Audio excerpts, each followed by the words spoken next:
Friends, ఈ మధ్య కాలంలో జరిగిన కొన్ని వైరల్ న్యూస్ ని ఇప్పుడు చూద్దాం.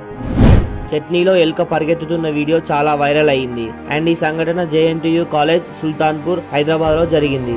ఈ వీడియో ఆ కాలేజ్ లో ఒక స్టూడెంట్ రికార్డ్ చేసి సోషల్ మీడియాలో అప్లోడ్ చేశాడు. అండ్ ఆ తర్వాత అక్కడి డిస్ట్రిక్ట్ ఫుడ్ మినిస్టర్ విద్యార్థుల ప్రాణాలతో చెలగాటమాడకుండా సమగ్ర విచారణ జరిపి నివేదిక ఇవ్వాలని అక్కడి డిస్ట్రిక్ట్ అడిషనల్ కలెక్టర్ ని హెచ్చరించారు.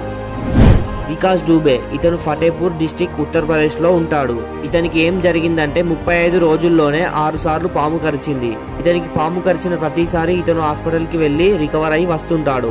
అయితే 4వసారి పాము కరిచిన తర్వాత అందరూ అతన్ని ఇల్లు వదిలిపెట్టి వెళ్ళమని చెప్తారు. అప్పుడు డూబే తన ఆంటీ వాళ్ళ ఇంటికి వెళ్తాడు.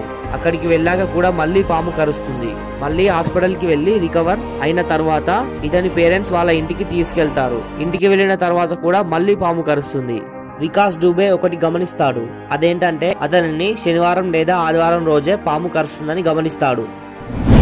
ఈ వీడియోలో చూడండి, ఫ్లోరిడాలో ఒక వ్యక్తి బీర్ క్యాన్ ని ఒక ముసలి నోటితో ఓపెన్ చేయిస్తాడు. అండ్ ఈ వీడియో అక్కడ తనతో ఉన్న వాళ్ళు రికార్డ్ చేస్తారు. ఇలాంటి మరిన్ని ట్రెండింగ్ న్యూస్ కోసం వెంటనే వీడియోను లైక్ చేసి ఛానల్ సబ్స్క్రైబ్ చేయండి.